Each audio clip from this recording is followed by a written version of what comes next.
Hello guys, welcome to my YouTube channel. My name is Tessie and today we'll be learning how to sew a milkmaid top. This video is very detailed and straightforward, so let's get right into it. So now you fold your pattern paper into two and you'll be chalking your basic body's measurements. So on the starting point, I chalked my shoulder divided by 2 inches and I came down to my armhole line. And I chalked out my bust point line, my under bust and my waistline.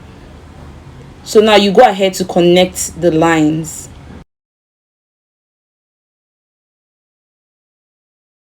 After connecting the lines, I indicated my chest line, bust point line, under bust and my waistline. So note my top length is stopping at the waistline. So what I'll be doing next is taking my neck measurement. So I'll be using 3 by 3 inches. So I'll go ahead to connect it with my curve ruler, and on the shoulder line I'll be coming down by 1 inches for my shoulder slope. Then I'll connect it to the neck line. So what I have left on my armhole line is 8 inches. 8 divided by 2 is 4. So I chalked down 4 and I'll come in on that 4 inches by 0.5 inches. So this is just for my armhole curve. So I went ahead to curve with my curve ruler. So after doing this, now I'll go ahead to place my basic body's measurement. On the chest line, I'll place my bust divided by 4 inches plus 2 inches sewing allowance. And on my under bust, I'll place my under bust measurement divided by 4 and I'll place 2 inches for my sewing allowance. I'll do the same thing on the waistline, my waist measurement divided by 4 plus 2 inches sewing allowance. So I'll go ahead to connect the lines together.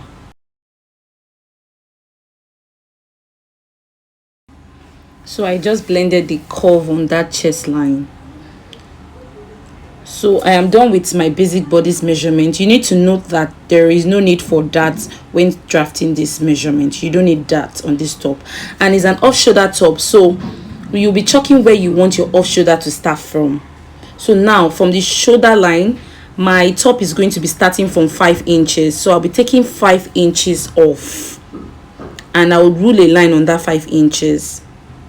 So this is where my top is starting from. Why this part I'm taking it off.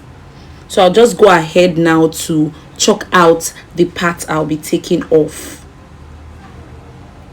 So I'll go ahead to cut, and after cutting my fabric, this is what we have. I went ahead to indicate my line so you don't get confused. That is my bust point line, my under bust line and my waistline. So now guys, we are almost done with the front part, but for now I'll be using the front to cut the back pattern. So now for the back pattern, I folded my fabric into 2 and I'm going to be chalking my zip allowance. So I'm using 1.5 inches for my zip. So what I did next is I ruled a line on that 1.5 inches and I indicated my zip allowance. So next is placing your front on that back pattern. So you'll be placing it after the zip allowance. Just place it and you go ahead to trace it. You trace your front on the back. Just watch what I'm doing.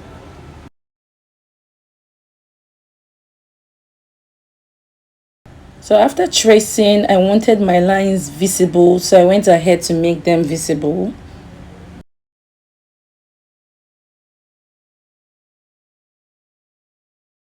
So now this is what it looks like. On the top part, I want a slant on that top part, so I'll go ahead to use my ruler to just slant the top parts. So just watch what I'm doing closely. This part is optional.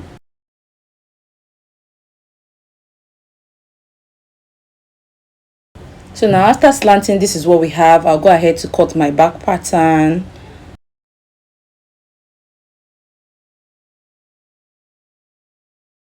After cutting my back pattern, this is what we have. We are done with the back, so I'll be moving to the front pattern.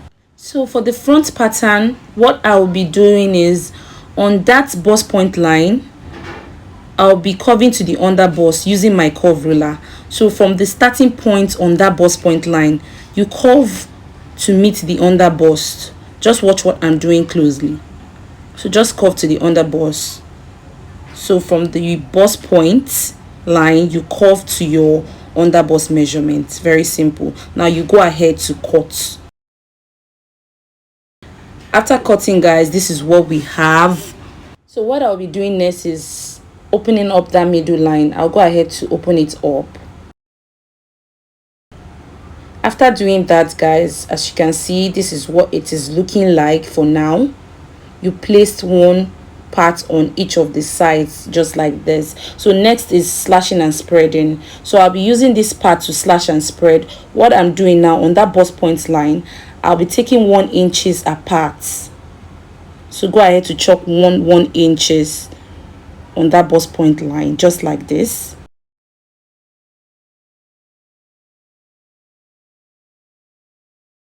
After which I rule the lines. After doing that, I labeled my 1 2 3 4 5 6 7 8 and 9. So now you go ahead to cut them out.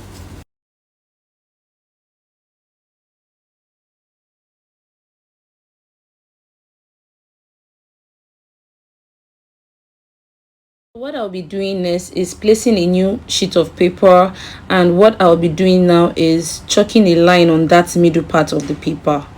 So go ahead to chalk a line, and depend on how full you want your gathers. So I'll be using 2 inches apart. So now I went ahead to chalk out 2 inches on the lines. Chalk out to 2 inches on the lines.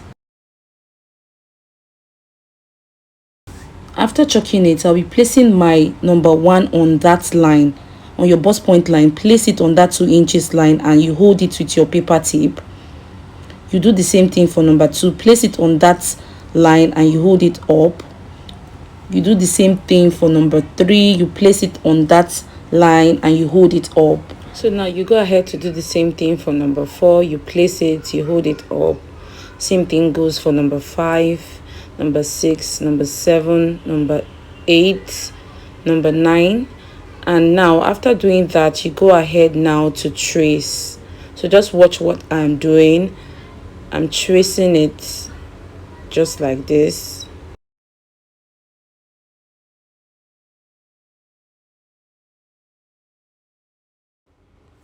So after that, I went ahead to cut it out.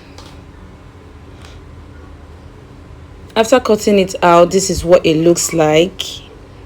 So guys, our patterns are ready, and I'll be dropping the sewing video on the description box.